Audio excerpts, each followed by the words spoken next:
So, you're dating a Pakistani and you wanted to know kung ano ba yung mga do's and don'ts when dating a Pakistani man. You met online. Siyempre, pag online, di ba, hindi pa naman talaga kayo nakikita. Pag-usapan natin yung mga do's and don'ts when dating a Pakistani man. By the way, my name is Ernst. If you're new to this channel, I talk about Pakistani and Filipino love story. While doing this chika, let me do my skincare prep kasi aalis ako. I have a karate class. Today, Saturday. Yung karate class ko is every Tuesday tsaka Saturday. Pero nag-decide na ako na every Saturday na lang kasi sobrang hassle kapag twice a week. So, itong gamit ko, ito yung serum. Nag-cleanser na ako kanina tapos nag-toner. Same brand din yung toner ko. Let's just put this on my face. Mahilig din kasi ako sa skincare. Anyways, tama na yung personal chika about my life. Yung first dose, unang-una, kapag nakikipag-date ka sa isang Pakistani guy na nakilala mo online, majority of you, most likely, you just met the guy online. Kung hindi man online, maybe abroad. First thing first is, kailangan mong magtanong ng maraming bagay about the guy. Kasi, unang-una, kung yung Pakistani na yan ay isang Muslim guy, obviously, and you're a Christian woman, marami talagang differences when it comes sa religion and at the same time, sa kultura. Ibang-iba ang kultura ng isang Pakistani at isang Filipina.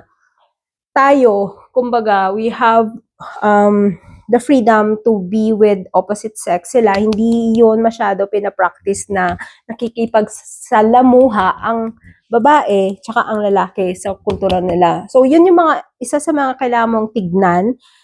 Tapos yung religion, you have to ask kung ano ba yung magiging stand niya when it comes interfaith. Kunwari ikaw, Christian ka, tapos siya, Muslim. Kailangan mo malaman kung kailangan niya bang i-convert ka into his religion or i-accept ka niya kahit na ikikip mo yung religion mo. Kasi kung nagmamatter sa yung faith mo, which I think you should have your own faith, di ba? Dapat, ipag-usapan niyo talaga. By the way, ito yung second na ilalagay kong serum, Skin 1004. Di ba? Parang naging, na ako, beauty vlogger. Anyway, so, yun, religion, yung culture, tapos, yung paniniwala kasi nila is wala talagang boyfriend, girlfriend. Pero, syempre, we cannot stop people or couples out there na, di ba, they entered this kind of setup. We cannot judge anyway. That's not our point here. Yung, kailangan mo din alamin yung paano ba yung family structure nila. Sa Pakistan, they have this joint family system wherein everyone are living together. Hindi lahat pero majority of the family are doing this setup na they're living together. By the way, maglalagay lang ako ng tinted lip balm muna by Ever Belena. Yan. Yun. Kasi sobrang dry ng labi ko. Yun, yung isa doon is yung family matter. Yung pangalawa is, not pangalawa.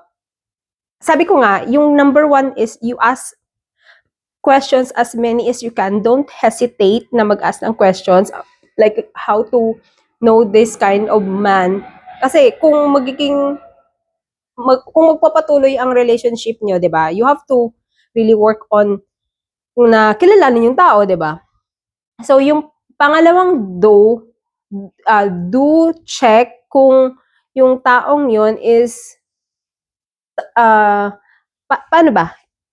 Kasi ang hirap din talaga siya i-check kung yung taong yun is married or unmarried, 'di ba? Kasi kumbaga unlike sa Philippines, nilalagay ko lang yung cream dito. Unlike sa Philippine setting, we have the Sanamar wherein we can provide that document sa nangangailangan na magpapatunay na hindi ka pakasal.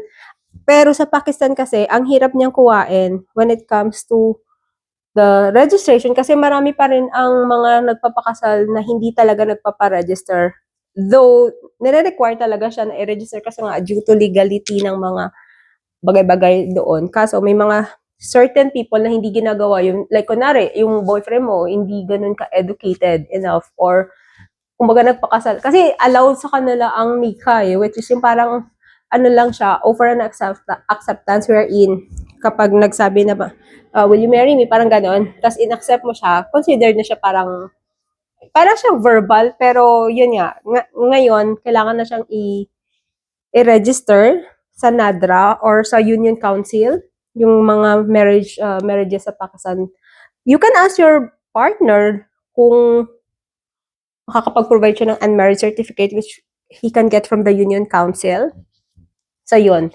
Yun yung pangalawa na masasabi ko, you have to ask yung marital status niya. Tapos, observe yung consistency or yung behavior niya. Kunwari, sa first meeting nyo or first usap nyo, sobrang bait niya, sobrang maalaga, alam mo yung sobrang green flag. Tapos, after some time of talking to him, after 1 week of talking, bigla na lang siya naging, hindi mo na alam kung saan na yung taong nakilala mo nung first week, di ba? Parang naging sobrang demanding, naging disrespectful, nagmumura na siya, tapos, he calls you names na hindi dapat. Yung mga ganong bagay, you have to be observant when it comes to the behavior ng lalaki. So, ito yung sunscreen ko. Kasi, kung hindi siya consistent when it comes sa turing or treatment niya sa'yo, I don't think na magtuloy-tuloy ka pa sa ganong klaseng relationship. Kasi, kung sobrang demanding na niya, nakakasakal na agad na hindi pa naman kayo nagkikita. At to think, minsan na hindi pa nga kayo yan parang akala nila pag-aari ka na. May mga ganong klaseng lalaki din. Hindi lahat, pero may mga ganong klaseng lalaki. So, you really have to look that aspect na hindi porket ang ganda-ganda ng turing niya sa'yo sa umpisa, tapos biglang naging napamahal ka na kasi minsan kasi kulang ka sa attention or kulang ka sa pagmamahal, you tend to look it from other people na nagiging ending is mas nagiging worst pa siya kasi sa mental health mo kasi yung taong yun na akala mo sobrang mapagmahal, eventually nagbago. So, yun yung number 3 na masasabi ko. You really have to observe the guy's behavior and treatment towards you from the very beginning up to the present na magkarelasyon kayo, di ba? So, yung number 4 ko, do plan ahead, or how can I say this?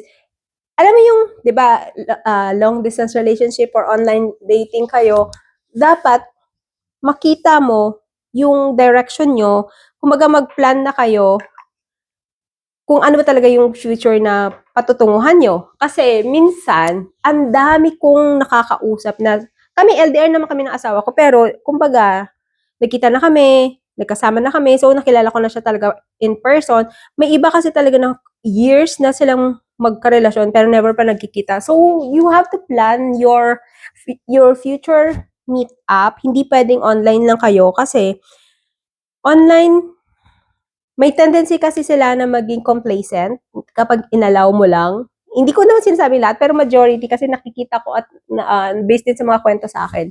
So, you have to check that aspect kung gaano ba siya ka-determined na makilala ka in person or mag-meet kayo in person. So, those are the things that you really have to consider. So, feeling ko 4 lang naman for now. And pag mayroon pa akong mas suggest na tip next time, I would be sharing it on this channel anyway. So, continue to watch, like, subscribe, and follow yung social media natin. It's Pakfeel Love Story all throughout the social media, TikTok, and then Facebook. Thank you so much mga kadosti. By the way, I call my follower kadosti. Ka means kaibigan, which is friend in English, and then dos in Urdu is also friend. So, kadosti, thank you so much for joining my skincare routine while I do the tips when dating the Pakistani man that you just met online. So, thank you so much and have a wonderful day ahead. Hope to see you tomorrow. I'll try to upload the video on this channel on a daily basis. Sana mapanindigan ko at makatulong ako sa mga babae or lalaki din na naghahanap ng mga advices online. Bye-bye!